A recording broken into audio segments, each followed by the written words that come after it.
Welcome to the 38th installment of Bedtime Bible Stories.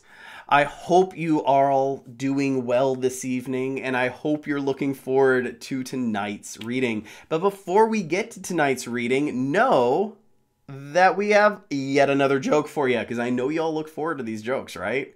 Because every week you need a moment to groan at a horrible joke. So here is our horrible math joke of the week. Why is math considered to be codependent? Well, it's always going around looking for other people to solve its problems. All right, now to the story of the day. All the people who kept the rules, Saul was the best. I'm good at being good, he said. He'll tell you. He was very proud and very good, but he wasn't very nice. Saul hated anyone who loved Jesus. He traveled around looking for them. He wanted to catch them and put them in jail. He wanted everyone to forget all about Jesus. He didn't believe Jesus was the rescuer, and he didn't believe Jesus was alive either.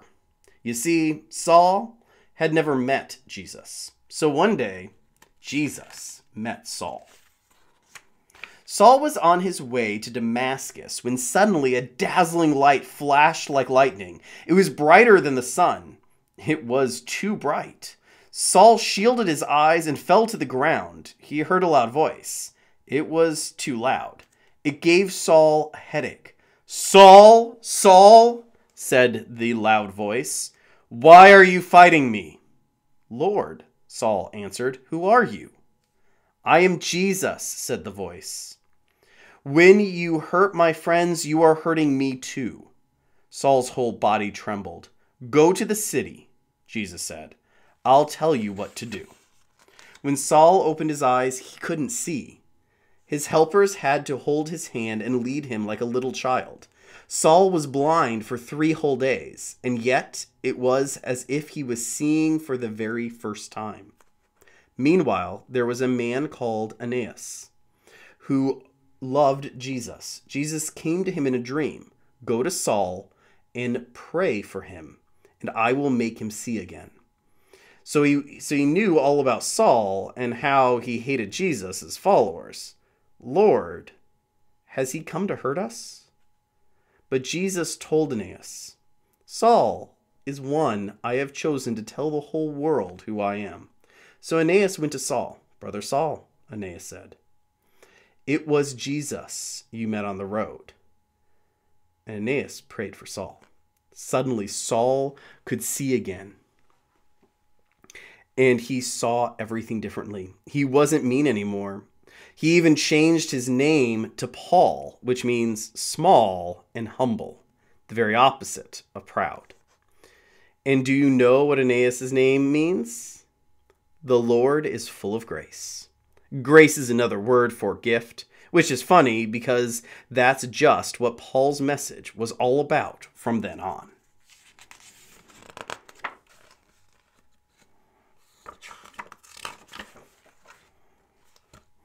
It's not about keeping the rules, Paul told people.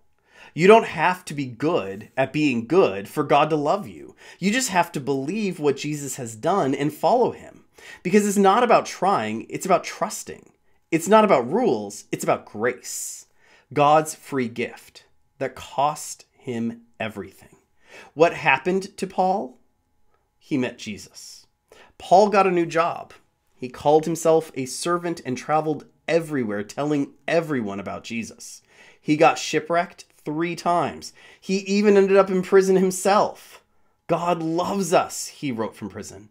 Nothing can ever, no, not ever, separate us from the never stopping, never giving up, unbreakable, always and forever love of God he showed us in Jesus. And so it was, just as God promised Abraham that dark night all those years before. The family of God's children grew and grew until one day they would come to number more than even the stars in the sky. The end.